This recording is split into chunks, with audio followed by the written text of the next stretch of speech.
My name is Sarah Calloway. I'm 31 years old, and the night my parents sat me down at Thanksgiving dinner in front of 22 relatives to announce that my brother would be taking over the family business, they forgot one small detail. Every single system that kept that business alive was running through my name, my accounts, and my hands. They figured that out about 9 days later, when the payroll software locked them out and 43 employees stopped getting paid. But I'm getting ahead of myself.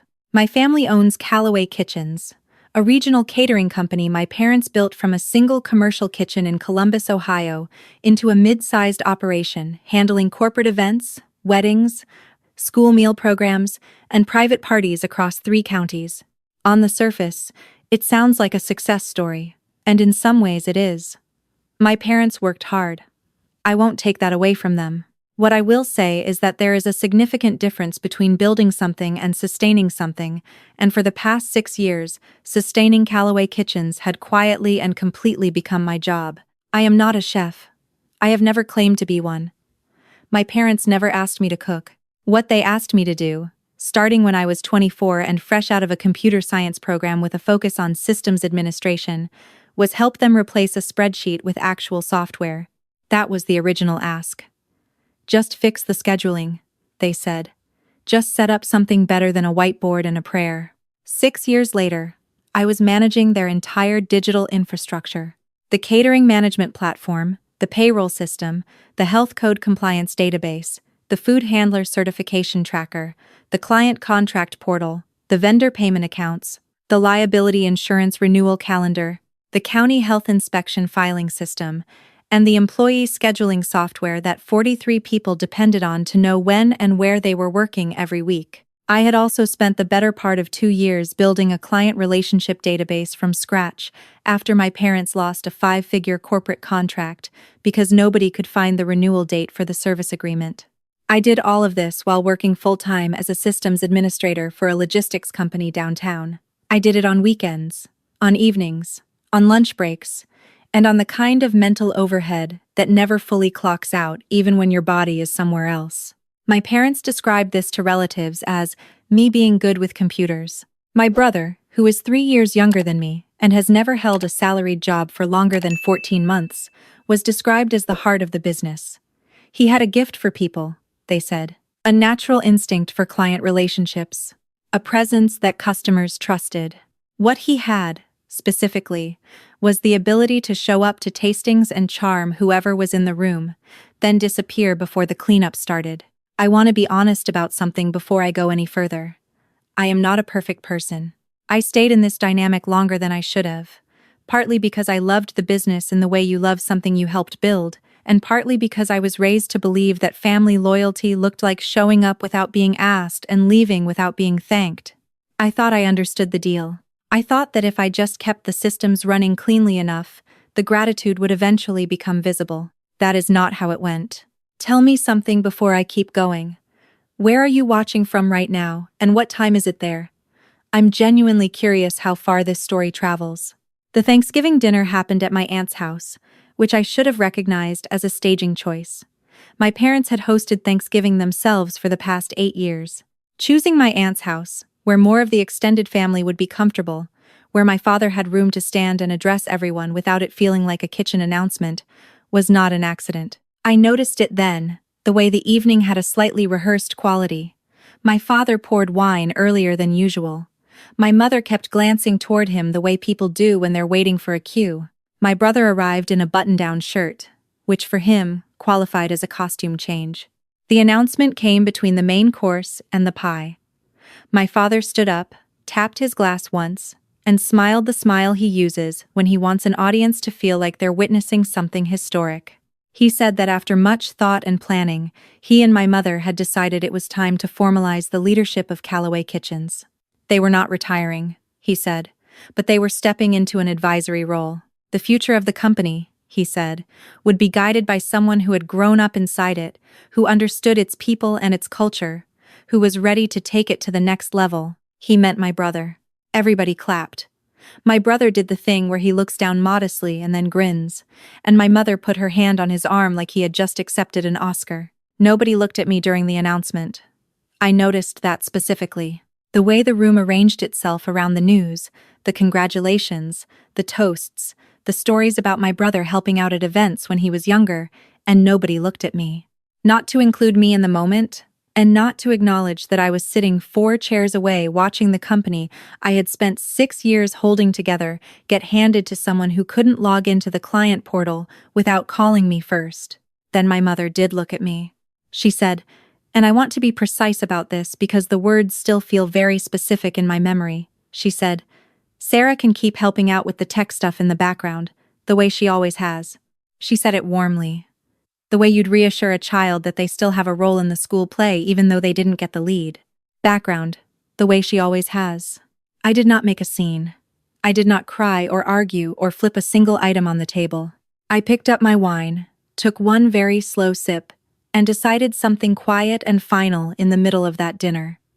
I decided to stop, not dramatically, not with a speech or a walkout. I just decided, in the way that decisions sometimes happen after years of pressure finally reach the right temperature, that I was finished carrying something for people who had just announced in front of the whole family that I was scenery. I drove home that night and called my friend Priya, who has known my family since college and has the useful quality of never pretending things are better than they are. I replayed the dinner while she listened, and when I was done, she asked me one question. She said, "Does your brother know how to log into anything?" I almost laughed. He did not. My brother knew how to use the catering platform to check his own schedule. That was essentially the full extent of it. Every password, every admin credential, every backend login, every renewal date, every vendor account number, every system access token lived either in my memory or in a password manager registered to my personal email address. I opened my laptop and spent the next 2 hours doing something I had never done before. I made a list of everything I controlled. It got long very fast. Catering management platform, admin account in my name, payroll software, all 43 employee profiles, direct deposit routing, tax withholding settings, my login, client contract database, built by me, hosted on a server I managed, password known only to me, vendor payment portal, registered email address mine, county health permit renewal reminder system, my calendar, my follow-up chain, food handler certification tracker, my spreadsheet, my storage, liability insurance renewal, my contact at the broker, my email thread going back 4 years, POS system at the commissary kitchen, configured by me after the last system crashed during a catering push, employee scheduling software, my admin credentials, my custom templates, business email domain, registered through my personal hosting account because my father couldn't remember his login when the original one expired. I stared at that list for a long time. A parasite takes from the host. I had heard that word used about people like me, not in my family specifically, but in the cultural language around family members who don't go into the business, who don't show up the right way, who stay in the background. I had spent 6 years worried about being seen as someone who didn't contribute enough. What I was looking at on my screen told a different story. It told me I had become infrastructure, not a daughter who helped. Infrastructure, the hidden kind that nobody thinks about until it fails. I made a second document and named it simply Transition. The next morning, I did not call my parents. I did not send an emotional message to the family group chat. I treated the situation the way I treat any systems migration at my actual job. I built a handoff document. Clean, professional, complete. A full inventory of every account, every credential, every renewal date, every vendor contact, every active process that kept Callaway Kitchens running beneath the surface level that my parents and my brother actually saw. I noted, without drama, that I would be withdrawing from all unpaid operational support over the following 14 days. I noted that every system currently registered to my personal accounts or email would be transitioned out during that window. I attached step-by-step instructions for each platform. I listed every upcoming deadline, every renewal, every compliance requirement, in order of urgency. I emailed it to my parents, my brother, and the part-time office manager named Denise, who was the only person in the actual Callaway Kitchens office who seemed to understand that operations did not run by intuition alone. Then I put my phone face down and went to work. My brother called first. He called 3 times before noon, and when I finally picked up on the fourth, he did not say hello. He said, "What is this document?" I said it was a transition report. He said, "Transition to what?" I said, "To whoever is going to manage these systems going forward. You're taking over the business. These are the systems that run the business." I thought it made sense to hand them off.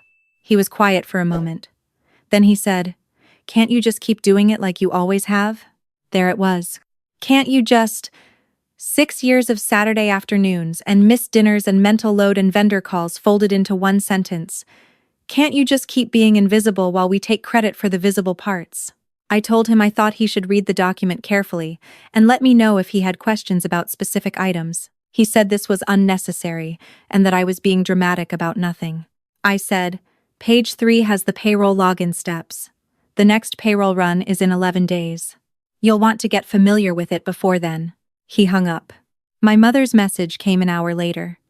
It said that I was clearly upset about Thanksgiving and she understood that, but creating chaos in the business was not the way to handle personal feelings.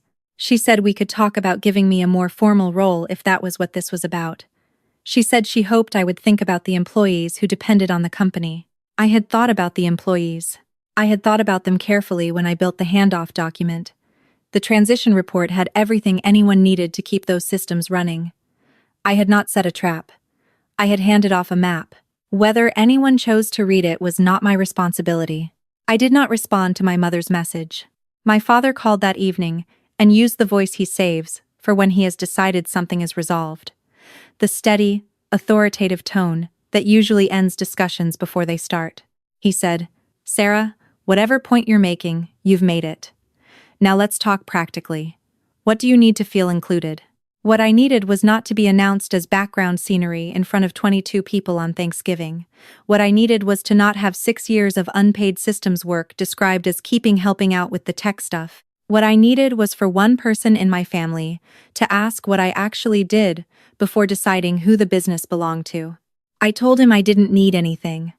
I told him the handoff document was comprehensive and I was happy to answer questions about specific items. I told him I wished my brother success in the new role. My father said, "You're being childish." I said, "Page 7 has the insurance broker contact.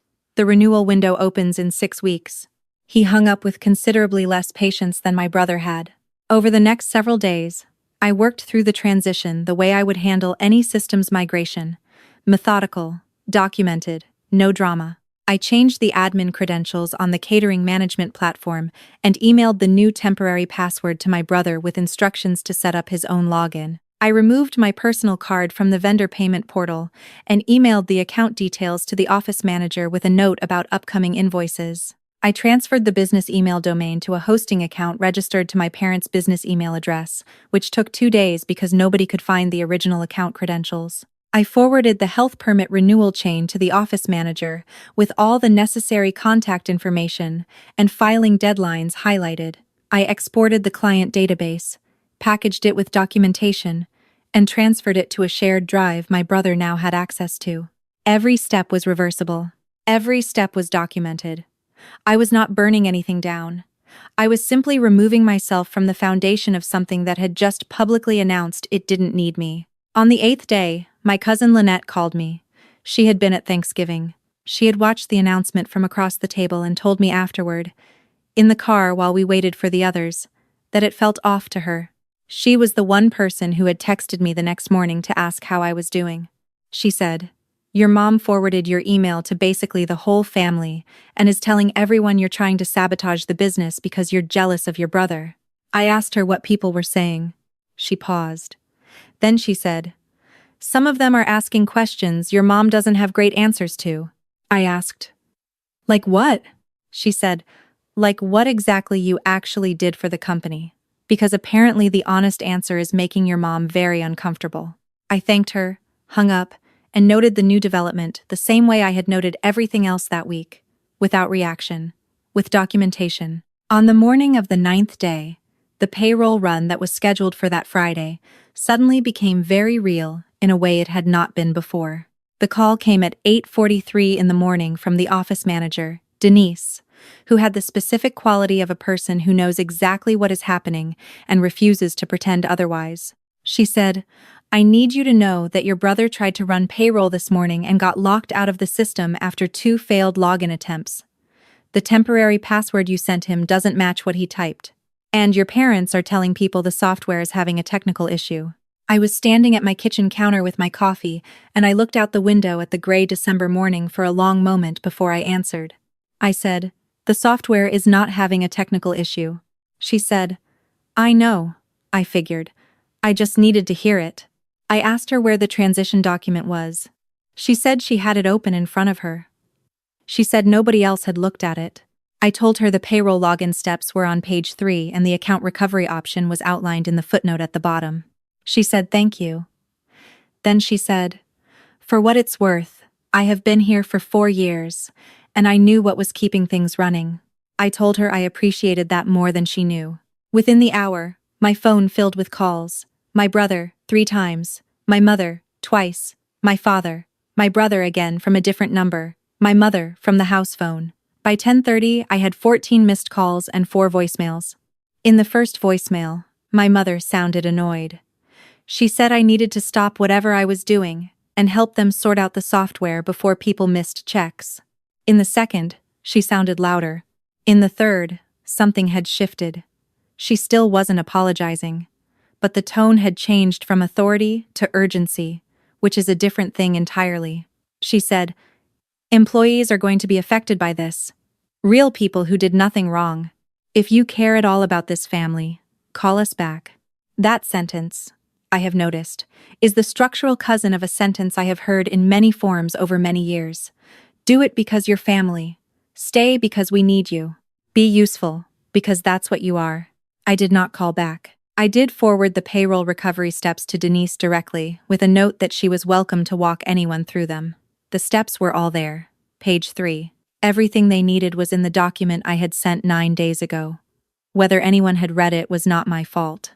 By afternoon, the consequences started landing the way consequences do when they've been quietly building for a long time and suddenly have nothing between them and the surface. Payroll cleared late, which meant some employees with tighter bank processing times didn't see deposits until the following morning. Several called the office directly. A couple sent frustrated messages through the scheduling app. The caterers who had a weekend event were contacted on short notice about a change to the setup instructions because the event management notes had been stored in the client portal, which my brother couldn't access with his credentials yet. A vendor who had been waiting on a payment that was typically processed through an account I had managed called the office to check the status and got a very confused conversation with my mother, who did not know what a vendor COI was or where to find the insurance certificate they were asking for. None of it was catastrophic. But none of it was invisible, either. And for a business that ran on the reputation of being organized and reliable, visible confusion in a 2-week window was the kind of thing clients noticed.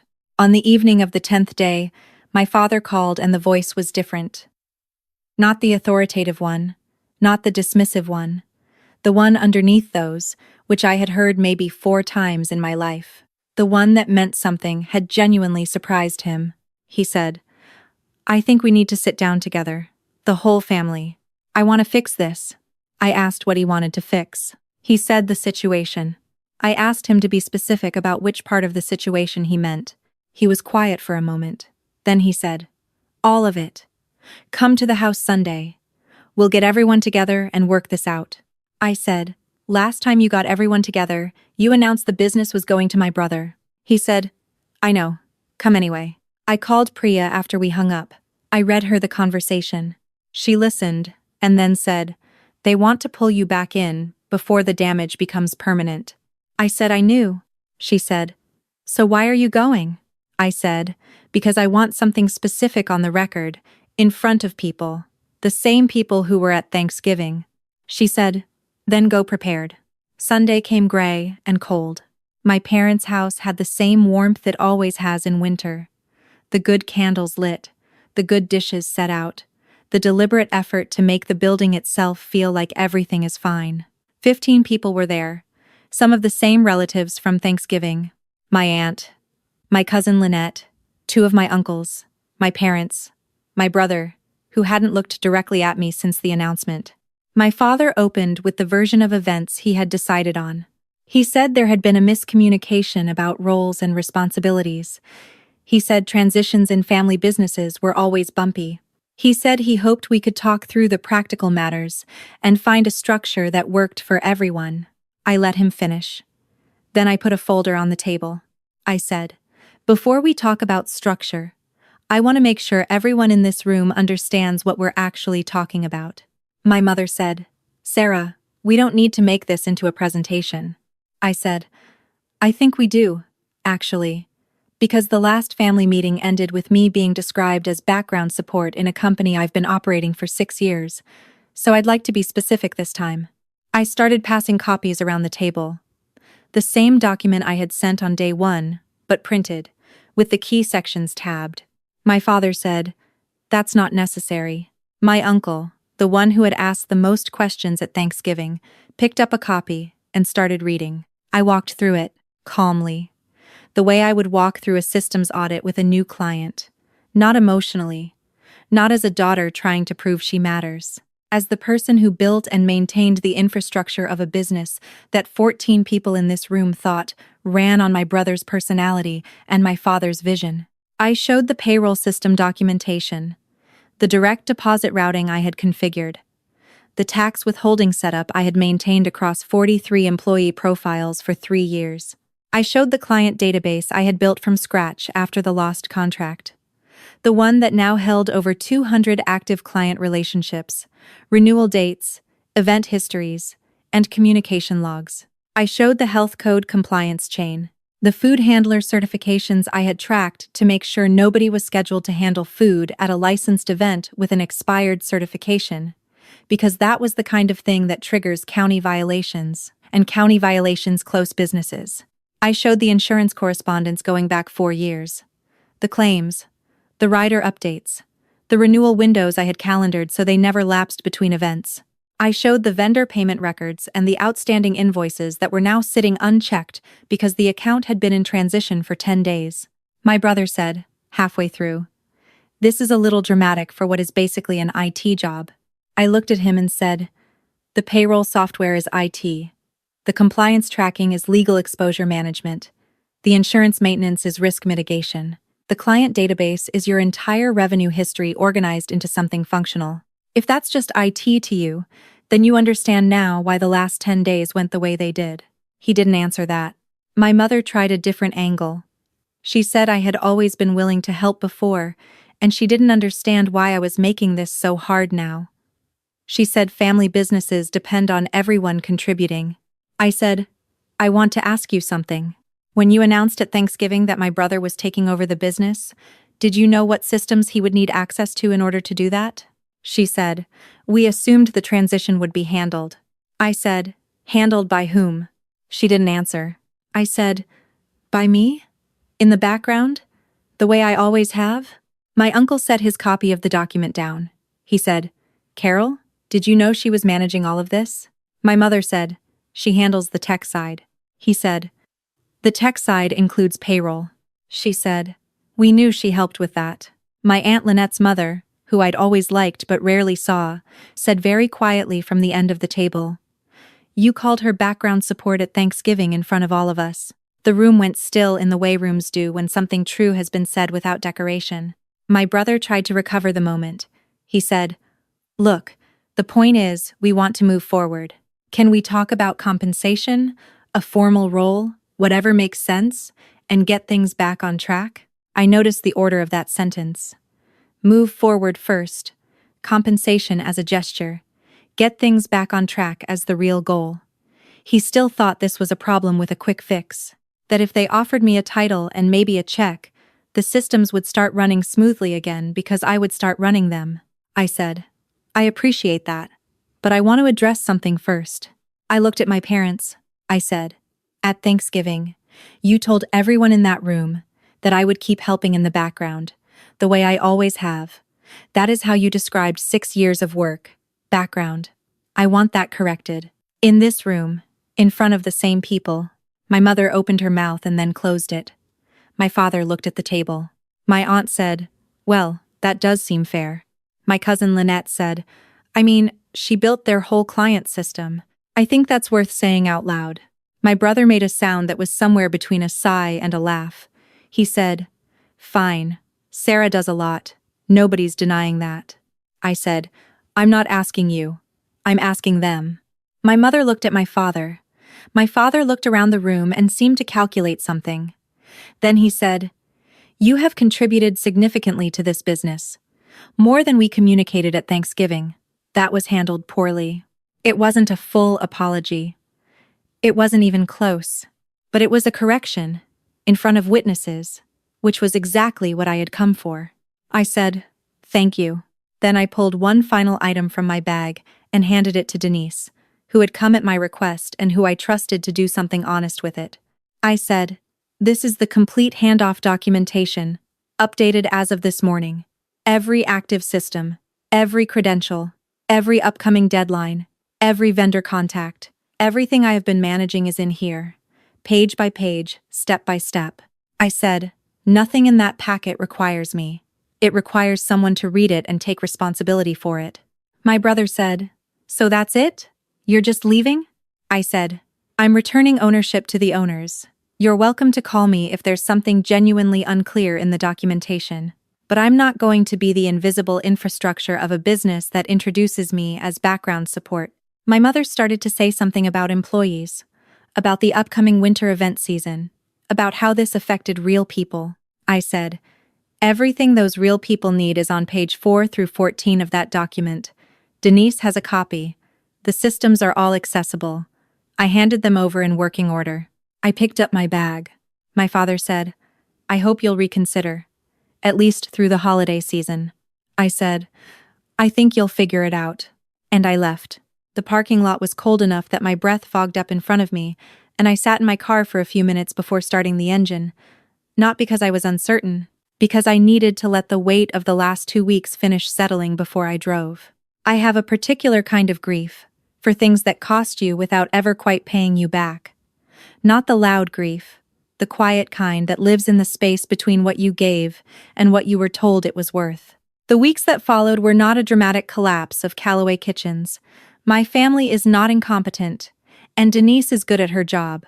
They got through the holiday season, though not without visible strain. The scheduling app had a configuration issue during a December corporate event that caused a double booking for 2 setup crews, which would not have happened under the system I had maintained. 2 clients mentioned in reviews that communication had felt less organized than usual. One corporate account that renewed annually asked for a call before signing the next contract, which in that industry is a yellow flag. My brother posted less on social media about the business.